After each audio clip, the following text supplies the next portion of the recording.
Добра вечер, почитувани гледачи. 11 јуни 2013 година, термин за регионалните вести на КТВ телевизија. Од невреме со порен дожд вчера и денеска беше зафатена тиквешијата. Вчера во Кавадарци наврнале 21 литар на метар квадратен.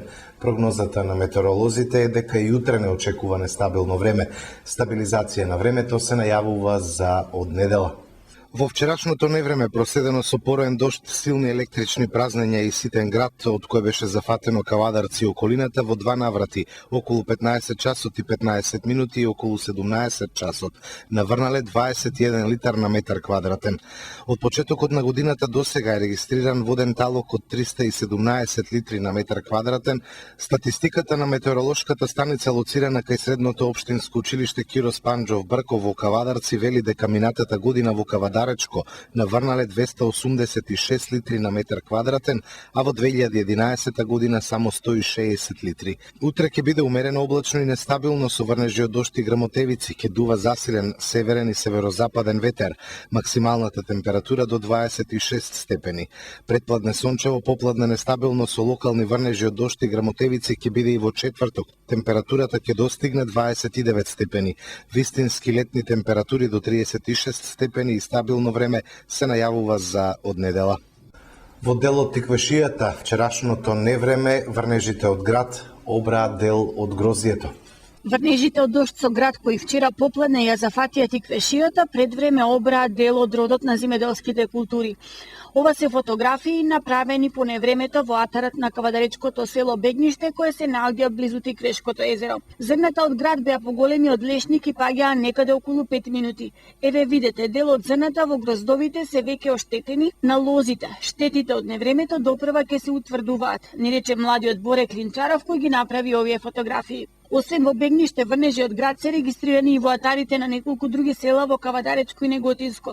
Дел од тамошните жители велат дека не е прв пат градот да им го обере дел од родот пред време и да го земе својот данок од нивите.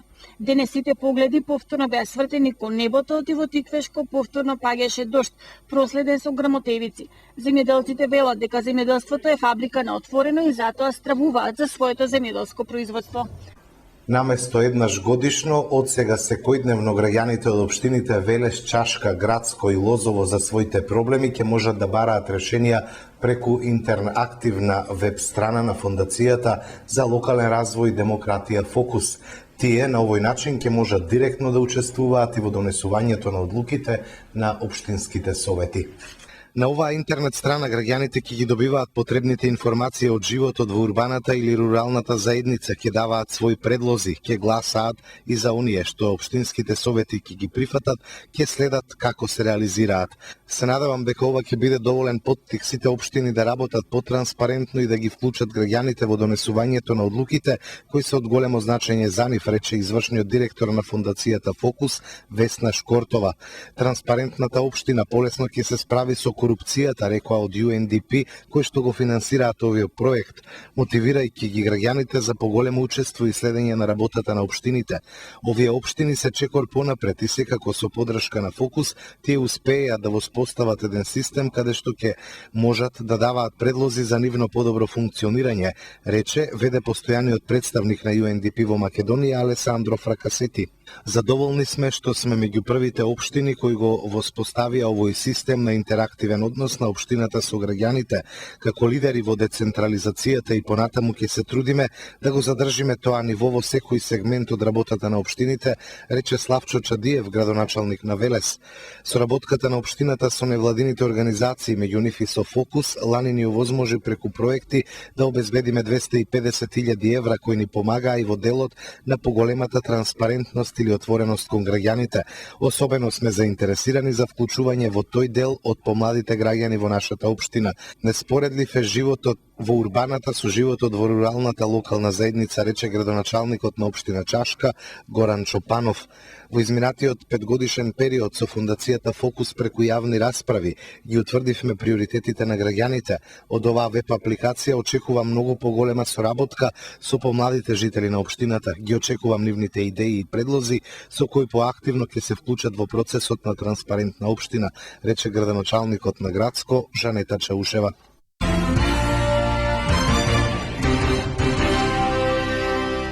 Утре на работна средба во хотел Фени Кавадарци мрежата за бесплатна правна помош што ја сочинуваат 6 градови од Македонија ќе ја презентираат примената на законот за бесплатна правна помош. Сдруженијето Рома СОС и Македонското здружение на млади правници утре во хотел Фени Кавадарци со почеток од 13 часот ќе одржат работна средба на која ќе се презентира примената на законот за бесплатна правна помош.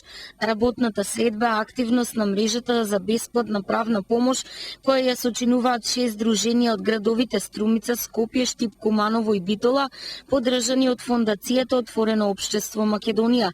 Целта, како што велат организаторите, е идентификување на проблемите со кои се соочуваат граѓаните, адвокатите, судиите, државните органи, како и здруженијата при примената на законот за бесплатна правна помош. На работната средба утре ќе бидат презентирани наодите од анализата на примената на законот за бесплатна правна помош 2010-2012. Анализата која содржи препораки за подобрување на системот на бесплатна правна помош како клучна алка за обезбедување еднаков пристап до правдата, особено за социјално загрозените граѓани кои не се во можност да ги остварат и заштитат своите загарантирани права.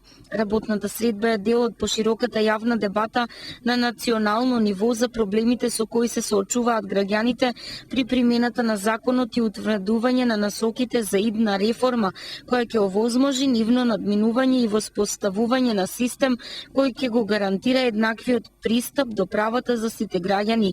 Инаку Рома СОС е волонтерска невладина, неполитичка и независна граѓанска организација основана во 2005 година, чиишто активности базирани на основните принципи на солидарност, правичност, човечко достоинство, еднаквост во правата и можностите кон разликите, се фокусирани кон ранливите и маргинализирани групи, посебно кон ромите. Нејзината мисија е да инспирира активно вклучување на ромите во општествените процеси преку промовирање на здравствените права, правото на недискриминација и правата на жените, како и нудење на неформална или формална едукација на младите роми. Од црната хроника, 2 сообраќајни несреќи вчера доцна попладне во Кавадаречко, едната кај Дреновската клисура, а другата кај Маренските уши. Сопружници беа тешко повредени во сообраќајна несреќа што се случи доцна синоќа на патот Градско Прилеп на критичното место Дреновска клисура. Од секторот за внатрешни работи Велес ја потврдија незгодата. Citroen Berlingo, управуван од ВК, роден 1968 година, најпрвин од се уште неразјаснети причини, удрил во товарно моторно возило Ивеко, а потоа излетал од патот. При тоа возачот и неговата сопруга РК биле тешко повредени, па биле пренесени во Кавадаречката општа болница, соопшти портпаролот Ненко Александров. Малку подоцна пак едно лице беше повредено во сообраќајна несреќа што се случи на патот Кавадарци-Неготино кај местноста Маренски уши. Лицето со цивилно возило било пренесено до општата болница во Кавадарци. Дали врнежливото време имало влијание останува да се види. Истрагата е во тек. Министерството за здравство со мерки за полесно диагностицирање на ракот. Новите мерки на Министерството за здравство предвидуваат дека од јануари идната година резултатот од биопсија ќе се добие за 10 дена, наместо да се чека со месеци на диагноза дали некој е заболен од малигна болест или не. Заради се поголемиот број на биопсии, бројот на заболени од рак се зголемува и веќе има по околу 7.000 нови случаи на годишно ниво, а се помалку стручен кадар кој во меѓувреме заминуваше во приватното здравство. Од Министерството за здравство информираат дека во меѓувреме 4 доктори се едуцирани во Виена, а 1 во Истанбул. Оттаму појаснуваат дека голем број на случаи не можат веднаш да се анализираат, а за некои покомплексни случаи потребни се дополнителни истражувања и пребројувања за што е потребно повеќе време. Предвидено е да функционира електронски систем на закажување или евидентирање на случаите за да се направат соодветни анализи за продуктивноста и како истата да се подобри. Со новиот систем на функционирање, доколку се регистрира доцнењето при соопштувањето на резултатите, ќе се намали плаќањето за дадената услуга за секој ден доцнење од страна на Фондот за здравство по здравствената установа по 5%. Предходно пациентите чекаа резултати и по неколку месеци, а со новиот метод на работа се очекува тој период да се намали, а состојбата би се нормализирала кога пред микроскоп ќе застанат и патолози чија специализација е во тек.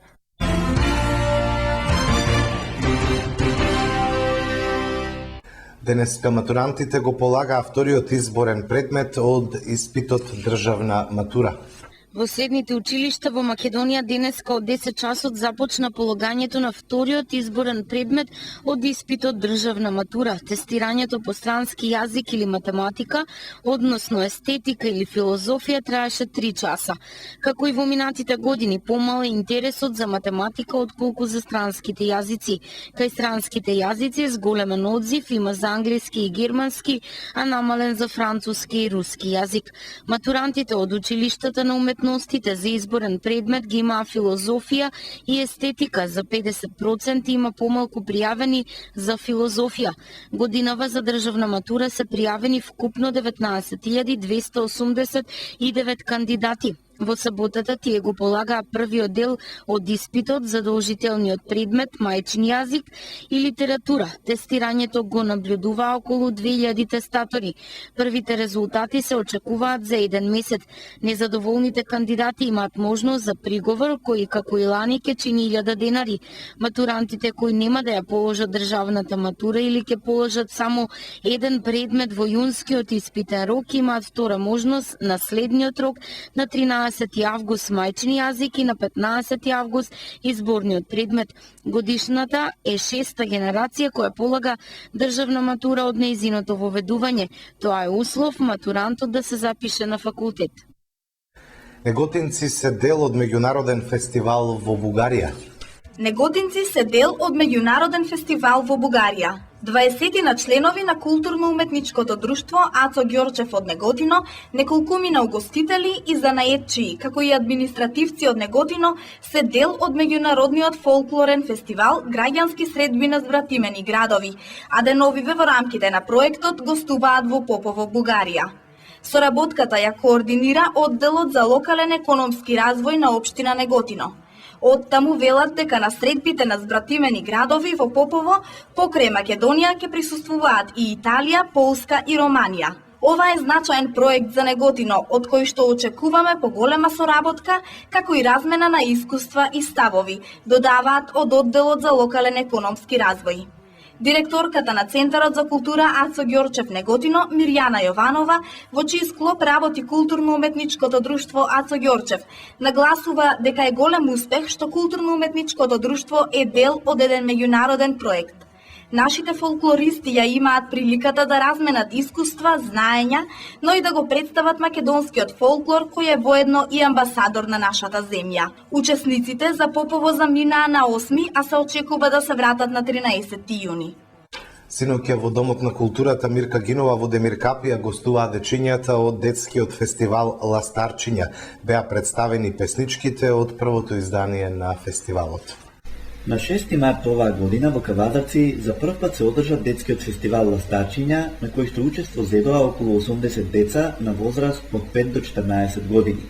За прв пат во преполнетата спортска сала Јасмин беа испеани 20 песнички со различни наслови, прилагодени на возраста на учесниците, заедно со химната на фестивалот во изvedба на Наташа Малинкова и Александар Белов, кој што воедно беше и водител на фестивалот. Музиката за сите песнички ја пишуваше Даниела Паланкова Маджункова, а за текстовите се погрижија повеќе автори како Флорида Димитрова, Илинка Бакева, Стефка Савдовска, Панче Арсовски, Тијана Димова и Васко Ристов, кој што е и извршен продуцент на фестивалот. Аранжманите за песничките ги подготвија Горан Јанев и Васко Ристов. Песничките се снимаа во студио Регал, а за кореографиите на истите се погрижија Елена Митрова, Фросина Василев и Стефка Савдовска, која што воедно е и уметнички директор на фестивалот.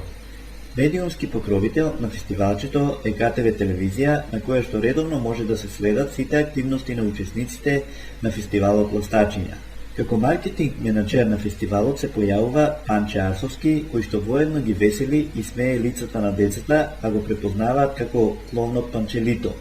Во интервјуто со директорот на фестивалот Даниела Паланкова Маджункова дознаваме дека покрај гостувањето вчера во Демиркапија, тие ќе продолжат со гостувања по други општини низ Македонија, а на 9 јуни беше одржана и аудиција за солисти и хористи на фестивалот Ластарчиња 2014 година, на која што беа пријавени вкупно 45 кандидати за солисти, со што се докажува дека децата сакаат да пеат, дека песната ги прави среќни и дека ништо на светот не е поубаво од нивната сладка и невина насмевка.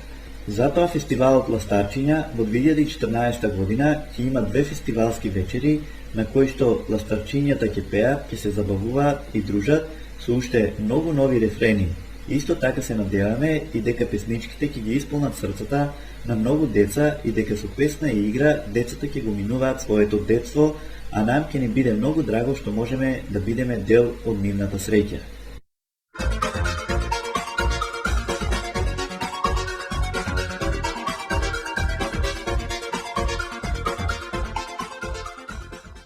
Утре ќе се задржи умерено облачно и нестабилно со врнежи од дожд и грмотевици, ќе дува засилен северен и северозападен ветер. Температура до 26 степени, УВ индекс 5.